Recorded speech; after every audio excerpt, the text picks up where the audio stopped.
your night courts. The creators of a pop-up restaurant modeled after the fictional McDowells restaurant from the movie Coming to America are facing a lawsuit tonight filed by Paramount Pictures. The movie studio claims that JMC Pop-Up's replica eatery has misused its intellectual property from the movie to deceive parents and children. Paramount is also questioning the quality of the food served there. So let's bring in tonight's Legal Eagles, Nothing But the Truth podcast host, criminal defense attorney David Bruno, and Independent Women's Forum senior legal fellow attorney May Mailman. Welcome back to you two. Hello, Shannon. Thanks, Shannon. Thanks for having us. All right, let's jump into Exhibit A. This is from the lawsuit. It says JMC, so that's the owner of these pop-up restaurants, misused Paramount Pictures' intellectual property to deceive parents and children into believing that the infringing restaurant is affiliated with or authorized by Paramount Pictures. To make matters worse, the quality of the food is in serious question as consumers have reported feeling discomfort after eating there. May. Well, we have to wonder why Paramount is suing for, and I'm going to say only, $30,000 when it made $7.8 billion in revenue just last quarter.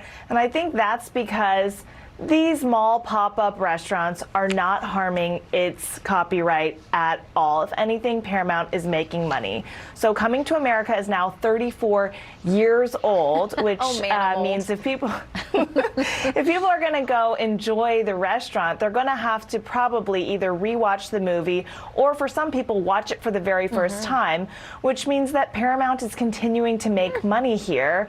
We also have to think about the purpose of copyright law, which is to allow people to protect their artistic endeavors and therefore make money off of it. We want people to continue to write songs and write screenplays, and if someone can just rip it off, they're not going to do that. But there's no way that having a mall pop-up with a cool menu is going to stop people from making movies. Okay, I'm just getting so distracted watching the movie and feeling super old that it's 34 years old. It is a fantastic movie, but the running gag in the movie is that McDowell's restaurant is really skirting all of the potential conflicts with looking like their McDonald's restaurant. So Exhibit B there, this is an attorney representing the pop-up group. They say the McDowell's pop-up was a creative celebration of a fake restaurant. He's this lawyer representing them. He says the pop-up doesn't infringe on Paramount's registered trademarks or copyrights and couldn't have harmed their business. JMC is disappointed by Paramount's heavy-handed response to fans of its films, he said. David? Yeah, well, right there in the lawyer's statement, it goes to show you that this is not an original idea whatsoever. JMC, what they're doing is they're using various different bars and restaurants out of movies to develop their own businesses. Now, on May's point, let me just touch on that procedurally.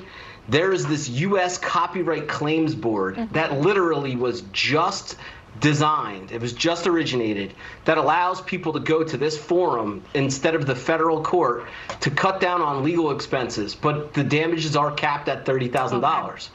So what they're doing there is they're trying to get to an equitable deal. They're trying to get some guidance as to whether it's copyright or not, and this is a forum to cut down on legal expenses to get answers. All right, Exhibit C is this, from the Wall Street Journal talking about this lawsuit. It says this year's pop-up restaurant, which sold tickets for entry, had the logo from McDowell's throughout and a menu featuring food items mentioned in the movie, including the Big Mick, because of course that was instead of the Big Mac. Workers wore uniforms that matched those in the movie, and the pop-up sold merchandise according to Paramount's filing. So a quick final argument from you both. May, to you, then David.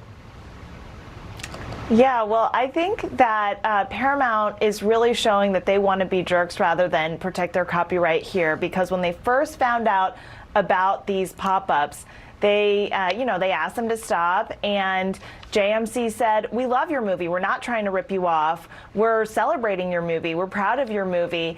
We're happy to do a licensing agreement." And Paramount said, "No." All right, David, final word. Yeah, I'd imagine there's going to be some sort of resolution. This court is not a real court. It's going to be a quick resolution, cut down on the fees.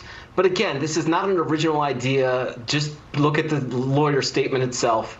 So we'll see how it all shakes out, and I'm sure it'll settle somewhere. In the meantime, I'm going to rent the movie. David and May, thank you both very much. Great to see you. Always a pleasure, Shannon. Take care.